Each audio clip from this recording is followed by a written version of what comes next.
Moving. We've got Sarah Gardner, Program Coordinator today, and Moanamaki.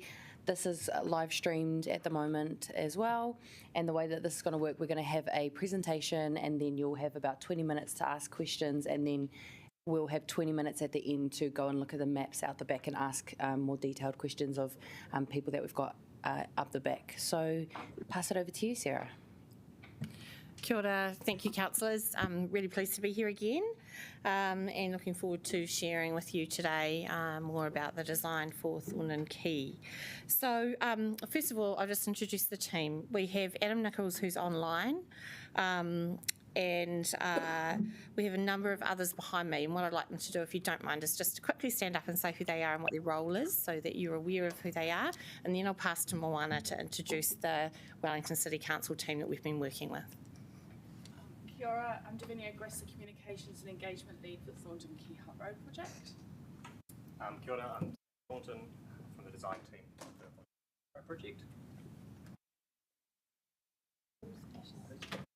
Kia ora, Asher Wilson-Goldman, I'm the GM Customer.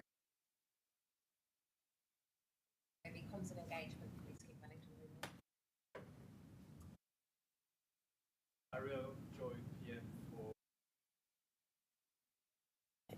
That's Ariel, he's our PM for Let's Get Wellington Moving's Thorndon Quay Hut Road project. So can we just talk up a little bit, people? Robin Scott, Transitional Program Director for LGWM. Lovely. So you may not have heard Meredith, who is our cultural and heritage person for this project, for Let's Get Wellington Moving. So now, Moana, I'll just get you to explain the tag and introduce them. Yeah, as we're moving into delivery, I thought it was really important because we sometimes assume that you know what goes on behind the scenes, and I just wanted to really highlight how heavily involved a number of different parts of council are in all these projects, because this is not just about transport, it's also about a whole bunch of other things that you have an interest in as elected members for Wellington City. So I thought rather than assuming that you know all the great people I have supporting me as partner lead in the work, I would introduce them. I might do it so that we get the microphones, people online can hear it. So I have Amy Hobbs here, who is an urban designer. Most of you know the wonderful Kylie Hook from our transport team. We have Mel, who is from our economic wellbeing team. We have Meredith, who was so enthusiastic about her job that she stood up for Let's Get Wellington Moving, but she's actually on the Wellington City Council tag. And then we have Kelly Henderson, who is a program interface manager, and a lot of you will begin to know Kelly a lot more.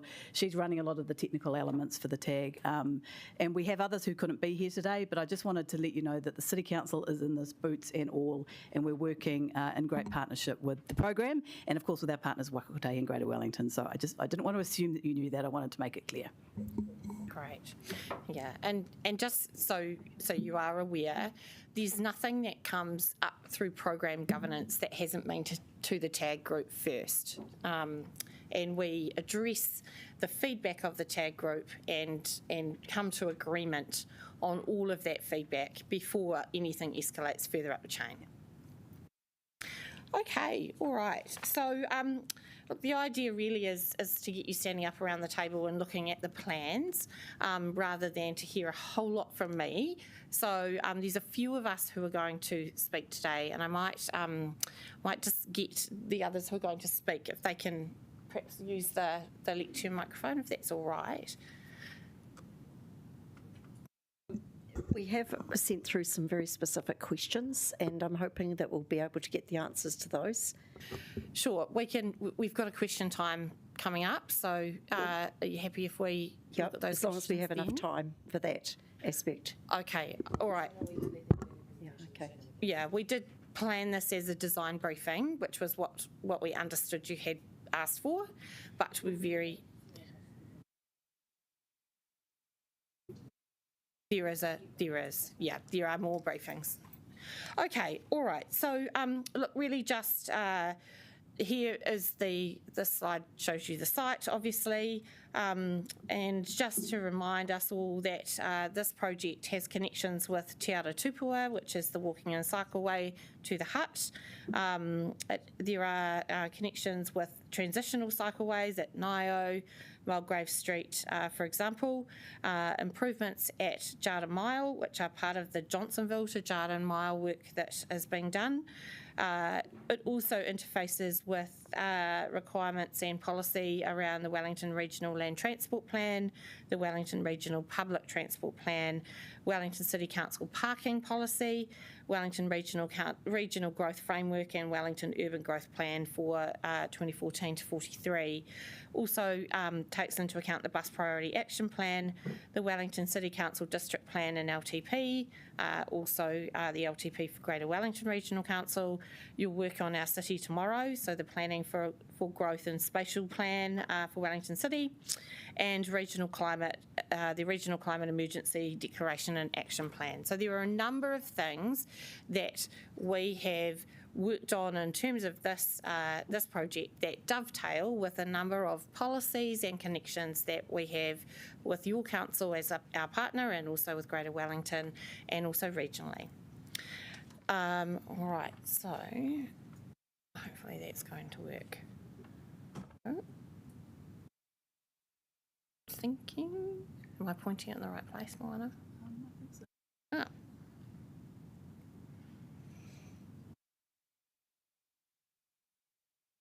Can someone... I don't know. It looks like it's on to me, but maybe not. Okay.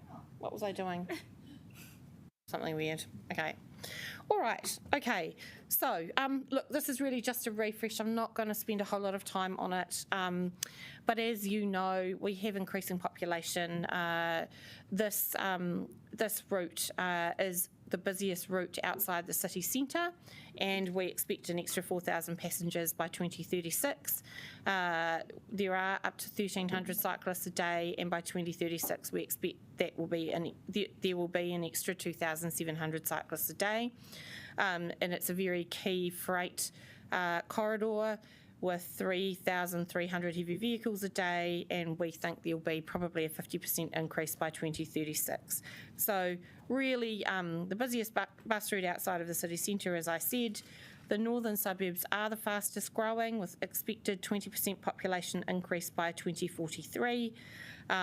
Also, obviously, people coming into the city from our urban centres north of Wellington access Wellington via this route, and it's a key corridor for employment as well. So to move more people, we have to work the space harder. We don't have more space, but we do need to work it harder, and this is what this program or project is about. So you'll remember that there were objectives that were set for the project, and those objectives were set through and come through the SSBC.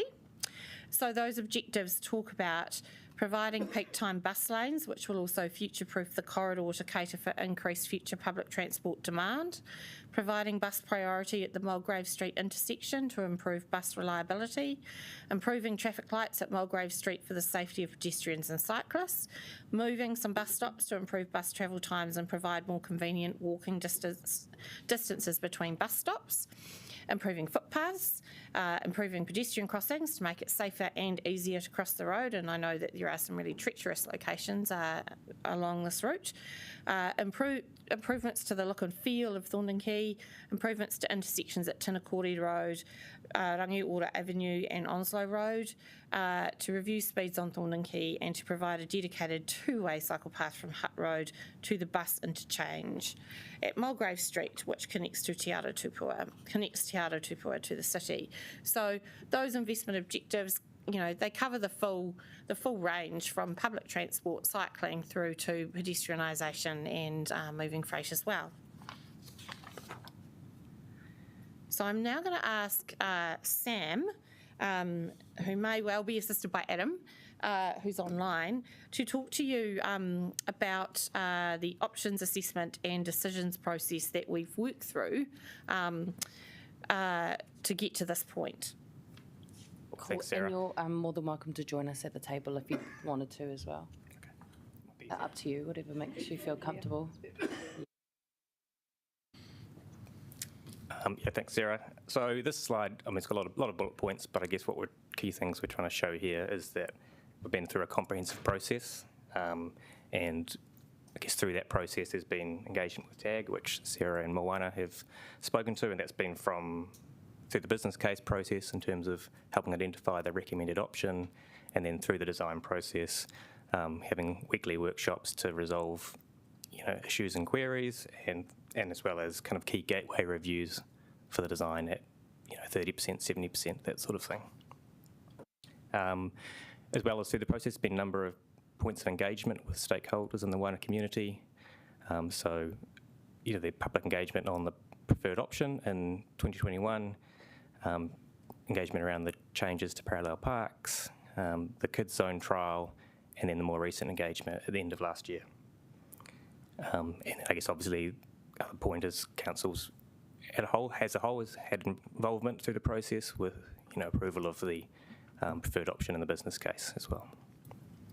Brilliant. Thank you. Okay. All right. So now I'm going to ask Davinia to talk about the engagement that we've done on design, speed and traffic resolution. Kia ora. We went out and engaged during November and December, the end of last year, on the designs. And we also consulted on the traffic resolution that is associated with the designs and a proposed speed change. And that was from November to December. We received over 1,300 submissions. Those were both online using something called Social Pinpoint, which is a process that I think some of you will be familiar with. That's where you can use little pin maps to make a comment on the design. We also did formal submissions and surveys as well, because we are following the traffic resolution process that our colleagues at Wellington City Council advised that we needed to use. There needed to be a formal submission process as well, and where people could request to have a hearing, which will be happening on the 8th of August. So we did a lot of engagement beforehand to ensure that businesses were aware that we were going to come out and engage. So 2 weeks beforehand, we actually visited all businesses and buildings on Thorndon Quay and the little tiny bit of Hut Road that's affected. And we wrote letters to stakeholders. We did the advert and the Don Post that we're required to do as part of the traffic resolution process. We held various face-to-face meetings. We held a meeting with Pipitay Marai, and we held public drop-in events. I believe that you have all received a copy of the draft engagement report yesterday, which, if you haven't had a chance to look at, that has been supplied. Yeah, there was an email to you, yes. Yep, through the Coims. It will be emailed today. We got it through this morning. Sorry. Yeah. No. So we've just got it through, so we're going to email it to you once I get out of the session. And so that will be presented back to Council on the 24th of August. So, yeah, that's a summary of the engagement we did in November, December. If you have any questions, I'll address them at the end. Thank you. Okay. So, obviously, we've in the traffic resolution process, as you know, and we've received feedback through the TAG process that we've worked through, and also from the public. So as a response to feedback, we just thought we'd cover off the things that we have done or recommend doing to the design so that we can respond to that positively. So we recommend deferring the option of a northbound bus lane for 2 years as part of a transition period, and that's directly as a result of feedback we received from the public. The public of the view that that northbound bus lane is not required at this time. There's not really a peak northbound on this corridor at the moment. We've moved the location of the bus stop near Moore Street to reduce impact on Pipitay Marai. We've introduced a new loading zone to support business in central Thorndon Quay. We've changed the location of a pedestrian crossing to align better with pedestrian needs and provide an additional 2 car parking spaces. We've changed the signal design at Bunny Street to better cater for safe walking and cycling. We've retained most of the current parking layout at Hut Road northbound, and we've changed some accessible parking, motorcycle parking and loading zones to general parking where it was agreed with local business that this was more appropriate. So that's just a quick summary of the things that we've done in response to the engagement that we've had. All right, so we do understand that is a really important part of the design process. You'll see the feedback that we've had from the report that you will have been emailed or will be emailed shortly, and this has been our response to it. So I'm not going to run through the timeline and decisions to date in detail, but just to note that last time we were together was in June when you made funding decisions for this particular project.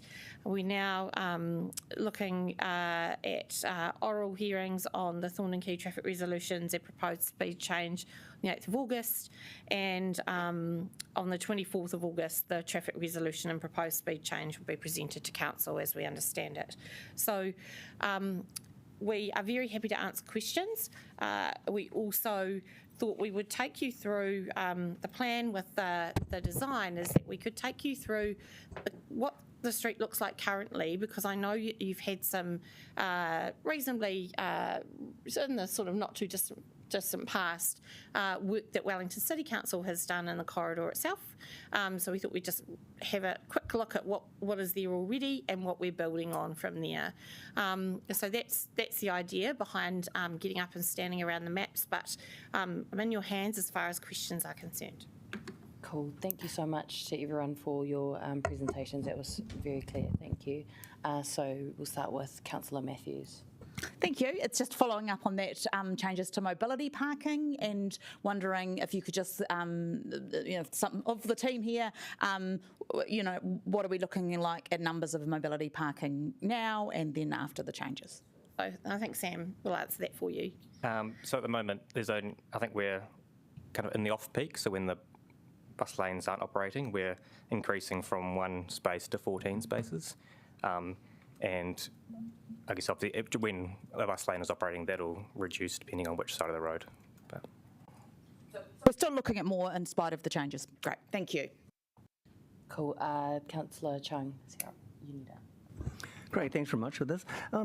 Looking at the numbers on the projected increases of people using these facilities, such as pedestrians, cycling and vehicles, would you be able to give me some empirical data on how you actually came to those figures? That's going back in time, but yes, I'm sure we can. I don't have it here today, but yes. Oh, send it down to me anytime. Absolutely. Great, thank you. Yeah. Can you just Councillor Free. So the decision to defer the northern bus lane for a little while, how will that tie in with the work that's going to happen further up on Hutt Road? So, Sam, would you like to speak to that? So I guess the section on Hutt Road would still be implemented because that doesn't affect any parking on the northbound section of Hutt Road. And the lane, so I guess it'd still be available for parking full time rather than taking some away during the PM peak to provide that bus lane on Thorndon Quay. My question was sort of driving at the connection and having the full effect of a through bus lane. So are you saying that the bus lane on Hutt Road will be implemented before you start to make, before you affect the northern bus lane on Thorndon Quay? Possibly a decision yet to come. I think that's a decision yet to come. Oh, okay. But it's certainly something, as I said, the whole reason why we're recommending the treatment of the bus lane that we are is due to the public feedback that there really isn't a peak currently that is definable for that northern route through the corridor right now. But it's expected that when patronage increases, then that behaviour will change.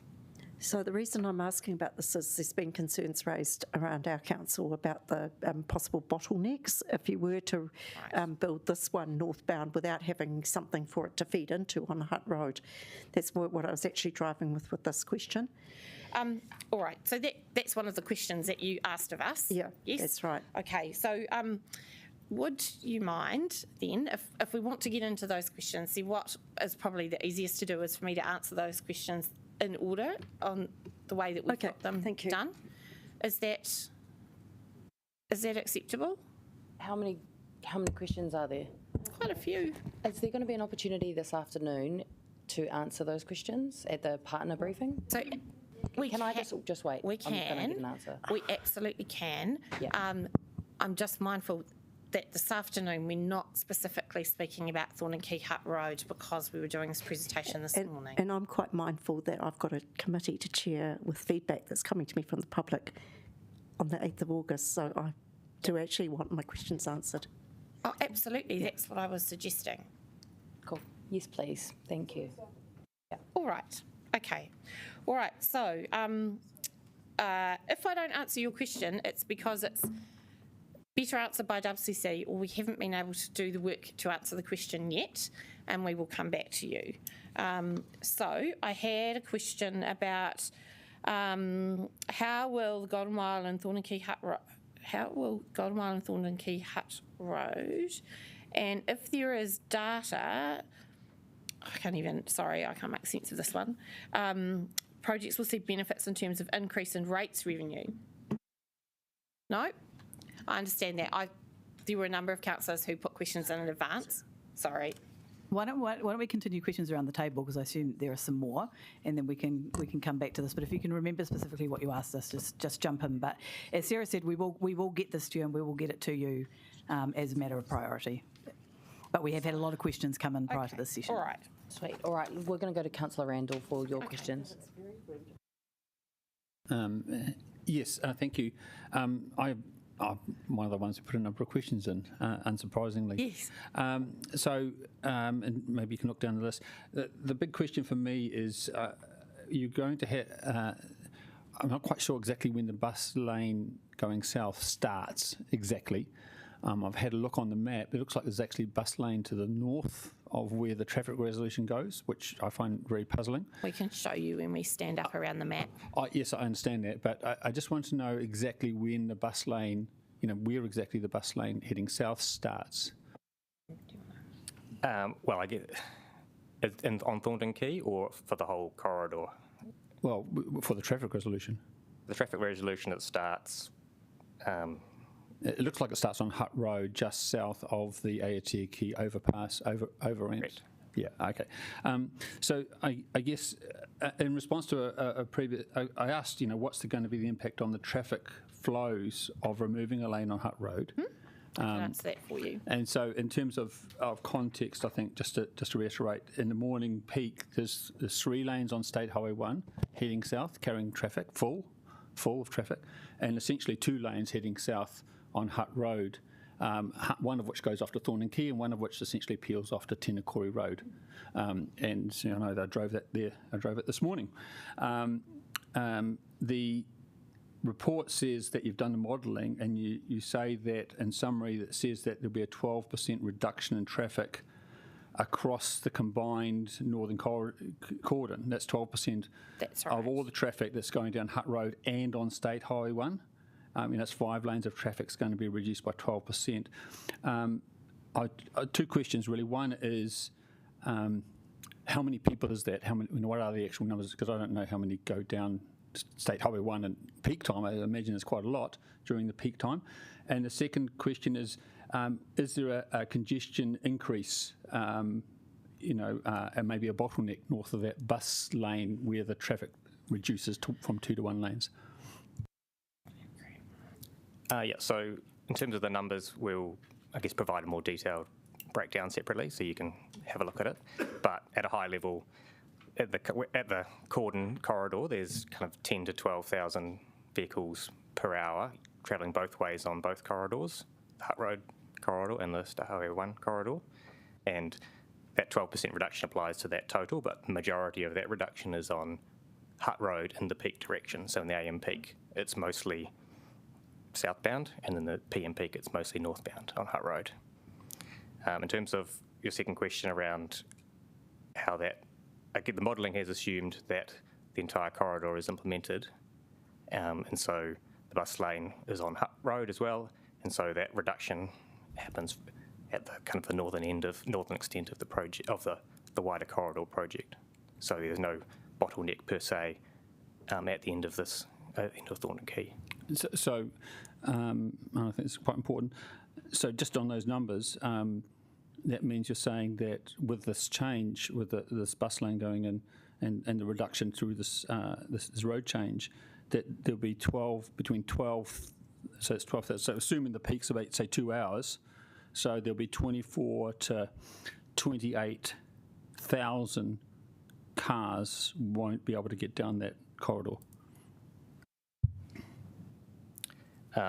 No, well, so there's currently 10 to 12,000 vehicles per hour in both directions. In the peak hour, so the 1 hour, Yeah. it'll be probably less over a 2 hour period. Okay. And 12% of that number is no longer travelling down Hutt Road. Right. Okay. So even then, you're still talking maybe 1,000 to 2,000, a reduction of About 1,000 to 2,000 cars will be not travelling down that corridor. And obviously that's because the congestion point there'll be a congestion point on Hutt Road north of that bus lane because they'll have to merge.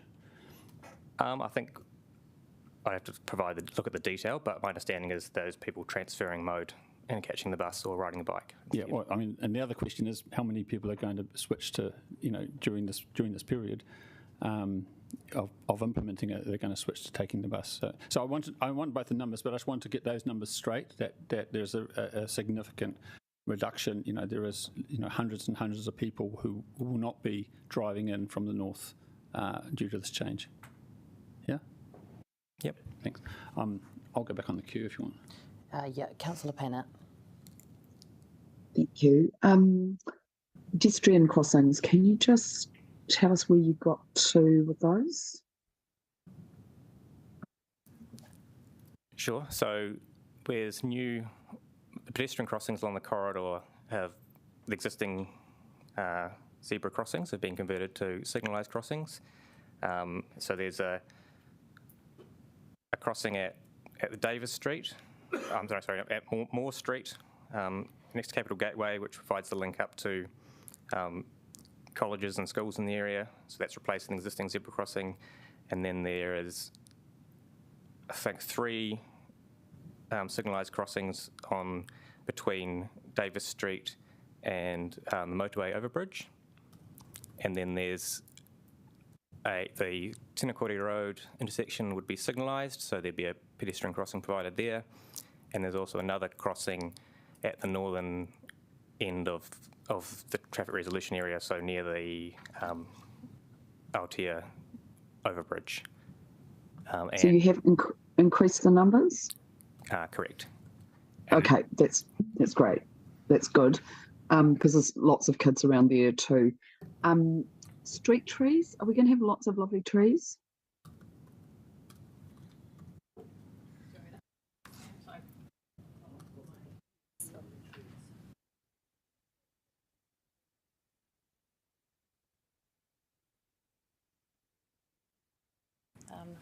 Hi everyone, I'm Amy, Urban Design.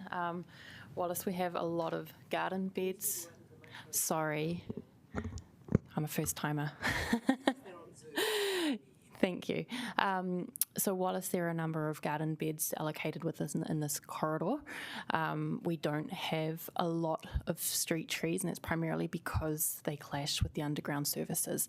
This does not mean that we aren't going to try and get street trees. We also have our Green Network Plan, our council Green Network Plan, that we are purchasing trees from our own kind of project budget. But in this particular case for this project and where the garden beds are in their scope, it's plants.